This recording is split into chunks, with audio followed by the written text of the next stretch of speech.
সুখ আর শান্তি এই বিষয়টা কিন্তু টাকা দিয়ে কেনা যায় না। কথাটা শুনতে অনেকটা কথার কথা মনে হলেও এটাই বাস্তব, এটাই সত্যি। আপনি নিজেই খেয়াল করবেন, অনেক সময় আপনার পকেটে টাকা আছে, খুব বেশি নাই কিন্তু সব সময়ের চেয়ে একটু বেশি আছে, কিন্তু আপনি টেনশনে আছেন, আপনার মনে শান্তি নাই। ওই সময় কিন্তু আপনার পকেটে টাকাটা থাকা অবস্থায় আপনি কোনো কিছু কিন্তু ফিল করতে পারছেন না, কোনো আনন্দ পাচ্ছেন না। ঠিক এরকমই যাদের হাজার হাজার কোটি টাকা আছে, ওদের শুধু টাকাটাই আছে।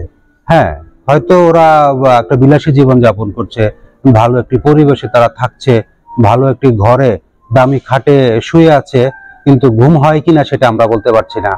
ভালো একটা দামি গাড়ি চড়ছে, কিন্তু সে আরাম করে বসতে পারছে না, কারণ তার মানসিকভাবে সে অনেকটা অসুস্থ, মানসিকভাবে সে অনেকটা অস্বস্তিতে থাকে।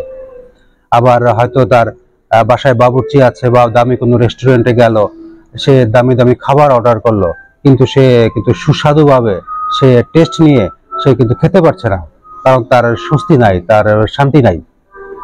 এই জন্য আমি বলছি আপনাকে, বা আমি আপনার আশেপাশে খেয়াল করে দেখবেন, টাকা যাদের আছে, হ্যাঁ হয়তো টাকাটাই আছে, কিন্তু তারা স্বস্তিতে নাই, তারা সুখে নাই, তারা শান্তিতে নাই।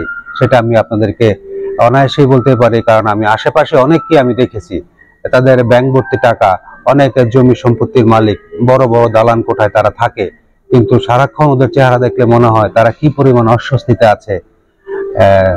এবং এজন্যই আমি বলছি, এ সুখ এবং শান্তির পিছনে ছুটেন।